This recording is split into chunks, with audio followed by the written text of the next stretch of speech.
On essaie de faire un truc de qualité maintenant que voilà, on est super riche, apparemment. Hein. Donc est-ce que vous avez des questions par rapport à ce procédé qui, moi je pense, est une révolution? Oui, au fond? Alors attends, il faut que tu t'approches pour que je t'entende. Vas-y. Est-ce qu'avec cette nouvelle technologie, on pourrait par exemple enlever les vêtements des acteurs? Et bien justement, il y aura une autre édition spéciale, interdite aux moins de 18 ans. Et je pense que beaucoup de personnes vont être avantagées par cette technologie puisqu'elle permet de modifier toute partie du corps. La taille. C'était une très bonne question. D'autres questions, oui? Je pense que je vais faire ça tout le temps. Ça sort quand, Cock in Stock? Grave, ça c'est le film de Steven Spielberg. Sorti mercredi dernier, mais j'ai juste mal vu le truc. Est-ce que tu peux expliquer ce que c'est par rapport aux gens qui n'ont pas forcément vu cette histoire? Cock in Stock, c'est l'adaptation de Tintin qu'a fait Spielberg et qui est redirigé vers un public plutôt homosexuel et déluré. Bon, regardez cette vidéo sur la page Facebook de Raphaël, je comprendrai mieux. Sachant que je tiens à dire un truc, bon c'est juste moi, hein, voilà. C'est que donc à la base on a fait cette vidéo et on l'a fait peut-être il y a un mois, ouais, un mois et demi. Et donc on achète le truc, la combinaison, etc. Et une semaine après, Raph me dit hey, est-ce que je pourrais t'emprunter la combinaison, là, le truc, etc. Et je ne pas trop savoir pourquoi, ça me dérangeait un peu, je m'imaginais des trucs bizarres. Je fais ok, fais ce que tu veux. Et une semaine après, je vois le truc en ligne sur la version porno de Tintin. Et je sais pas, cette idée tu l'avais depuis longtemps? Là j'ai rajouté le capteur bit, moi, c'est pas la même. Le captub, je l'appelle. Donc, pour ceux qui n'ont pas compris, Raph a fait une parodie de Tintin version porno avec la motion capture. Et est-ce que tu peux nous dire ce que notre mère, qui regarde nos vidéos malheureusement, a pensé de cette vidéo? Elle m'a dit, tu peux t'attaquer à Dieu, à Jésus, mais pas à Tintin s'il te plaît. Tintin est sacré. Pourtant, elle n'est même pas belge.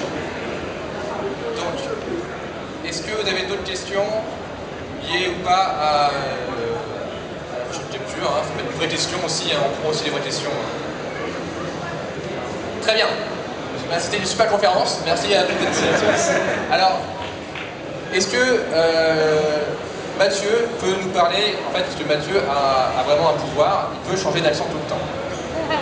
Et donc quand il est en Belgique, il parle qu'en accent belge. Je sais pas si vous l'avez remarqué. Tu peux nous faire une démonstration? Je ne sais pas si je peux parler belge ici. Non, on essaie. Et donc après, on sera à Nancy la prochaine fois. Donc, non, pardon, elle sera à Toulouse si tu veux. Voilà. Qu'est-ce que tu diras à nos fans de Toulouse? Alors, écoutez, à Toulouse, j'ai envie de dire, presser la faïence, faites-vous plaisir, hein, c'est ce qu'il faut. Merci, Vincent Moscato. Est-ce que Florent Dorin peut nous faire une petite démonstration? L'accent belge, oui, je peux le faire, l'accent belge. Je suis très content d'être parmi vous aujourd'hui, vraiment. La Belgique m'a adopté, alors vraiment, je lui suis très, très reconnaissant. Ça marche ou pas? Est-ce qu'on peut avoir un peu l'impression que je suis vraiment de Belgique ou bien c'est pas... Merde. Alors, tu sais, j'ai un casting pour jouer avec Jean-Claude Van Damme, là, et donc si quelqu'un peut me faire un petit training de l'accent belge, je bouffe que des moules frites là depuis 3 semaines déjà, voilà, donc dans 3 semaines, un film avec Jean-Claude.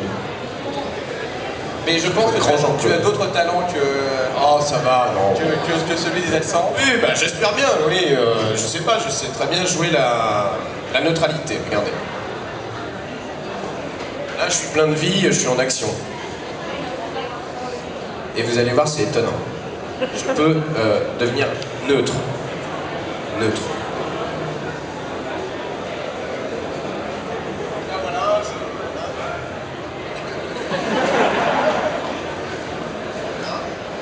Ça, c'est 5 ans de cours de théâtre. La neutralité, c'est ce qu'il y a de plus dur, hein, parce qu'on peut jouer toujours des grandes émotions, on peut être en colère, on peut être content de la vie, hein, mais la neutralité, c'est... Vous voyez que dans les teams du Mission Futur, on a la chance d'avoir des vrais comédiens. Certains qui font des vraies études dans la comédie. Est-ce que tu peux nous parler d'un sketch que tu as proposé dernièrement à ton... T'es vraiment un enfoiré, hein, putain d'enfoiré. Bon, hier soir, j'ai fait une connerie, il faut que j'assume. C'est ça ou les vidéos? Oh, t'es vraiment un salaud. Non, mais j'assume parce que je suis fier de... Je sais pas si je devrais, là. Bon. Je sais pas si c'est vraiment intéressant. Vous savez, je suis au conservatoire et il y a pas longtemps, on a monté un spectacle de clown. Et moi, j'étais persuadé de faire vraiment, enfin, sensation avec une proposition de sketch. C'était de la pétomanie, en fait. Mais de la pétomanie sans l'avantage de l'exploit qui est de faire de la chanson ou l'alphabet avec son cul. Moi, j'arrivais déjà que à péter comme ça. Je me suis dit que, s'il vous plaît, mettez pas ça sur Internet. Ça reste entre nous. Okay. Ce qui se passe en Belgique reste en Belgique, s'il vous plaît, d'accord? Bon. Et en fait, ça a fait marrer mes copains. Donc moi, je pensais que c'était gagné. Mais peux-tu nous montrer... Non! Non, mais tu devrais nous expliquer quelle est ta technique, en fait. Oh, mais, non, mais personne ne veut savoir. Mais bon, attendez, moi, Parce que c'est hyper impressionnant. Moi, je voudrais, puisque j'ai été sincère avec vous, je vous ai dit mon petit secret, hein, quand même. Donc, est-ce que ici, quelqu'un sait faire des peines sur commande? Voilà, je t'ai vu, c'est bien, voilà. Et ben, tu vois, il y a quelque chose entre toi et moi. Tu sens cet espace-là, tu vois, si on s'approche, on contracte de l'air, ok? Et ben, c'est pareil avec ton cul, voilà. Tu prends de l'air, et voilà, et ça crée du son. Parce que l'art de l'acteur, c'est créer du son dans du silence. Voilà. Méditez bien ça.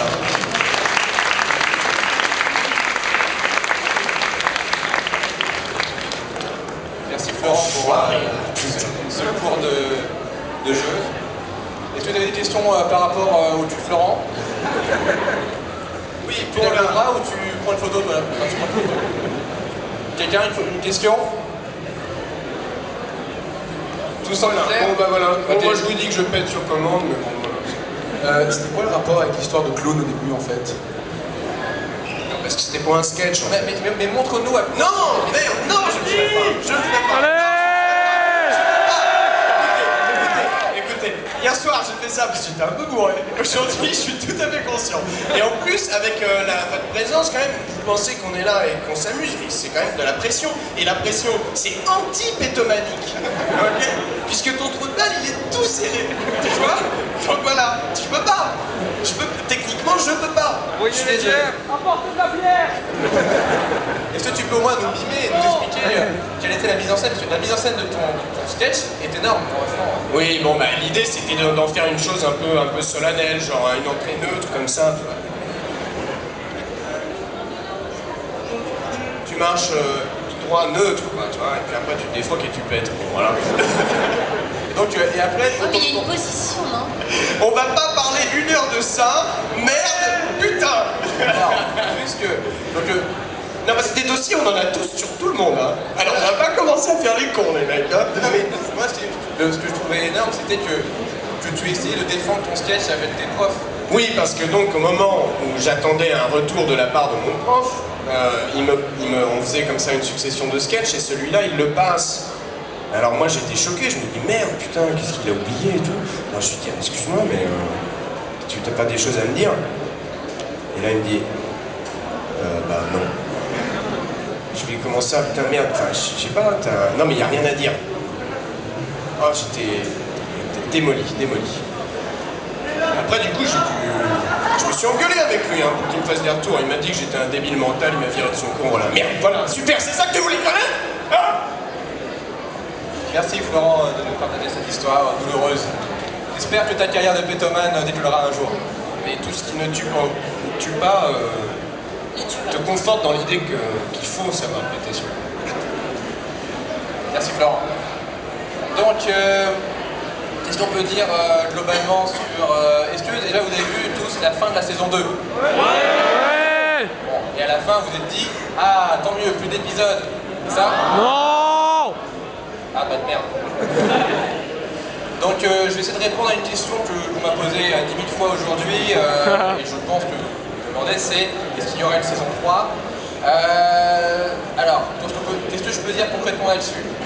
On a envie de le faire, on a des idées pour le faire, on espère pouvoir le faire. Voilà. Donc, contrairement à certaines rumeurs qui disent que en gros j'en ai marre ou j'ai plus d'idées, non. Pour l'instant, on s'entend encore bien, on partage des choses, n'est-ce pas? On découvre des choses sur ses amis, des talents cachés. Attends, j'en ai des choses à balancer, hein, mon vieux, hein. Mais alors attention, hein. Ah, non, mais parce que non, je vous assure, non, vaut mieux pas ça. Non. Mais ce que je veux dire, c'est que ce qui vraiment nous stimule dans notre projet, c'est vraiment de travailler ensemble. Donc, pour l'instant, on s'entend bien, donc on a envie de continuer. Ce qui est sûr, c'est que la vente des DVD de la saison 1 va permettre, je pense, si ça se vend bien, de débloquer certaines choses. Sachant que c'est Ankama qui maintenant s'occupe du Visiteur du Futur. Et si vraiment ils y voient un intérêt commercial entre guillemets, dans le sens où ils ne vont pas trop perdre d'argent, ils pourraient débloquer des fonds pour nous aider, ce qui nous permettrait de faire une saison 3. Ou même d'autres projets, parce que l'avantage du Visiteur du Futur, c'est qu'il peut être adapté sur d'autres supports que justement Ankama possède. Donc voilà, donc ce n'est pas du tout la fin du Visiteur du Futur. Mais on n'a pas encore recommencé pour de vrai. On est entre les deux là. On est en vacances. Même si on bosse beaucoup tous, mais on est entre deux saisons, on espère pouvoir faire la 3 et voilà quoi. Donc priez pour nous. Non, achetez les DVD. Est-ce que vous avez des questions par rapport aux comédiens ou par rapport à... Alors oui. Toi. On va essayer de pas faire mal Arsène avec ça.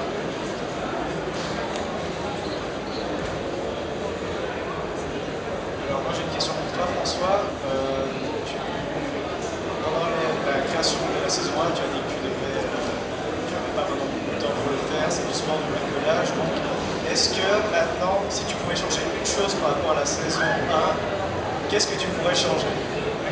À part la machine capture. C'est une très bonne question parce que justement, après avoir terminé le final de la saison 2, où on a mis vraiment des moyens, on a mis des bastons et tout, et ben le lendemain, littéralement, je me suis replongé dans la saison 1 pour préparer les DVD. Et donc j'ai dû tout revoir, tout réétalonner, tout remixer. Voilà, quand on a fait vraiment, enfin, je me suis vraiment bien fait chier à me replonger dans la saison 1, c'était très difficile parce que pour moi c'était vieux quoi. Et c'est vrai qu'il y avait pas mal de trucs, je me dis ah ça c'est moche, ah là on voit dans les lunettes du visiteur.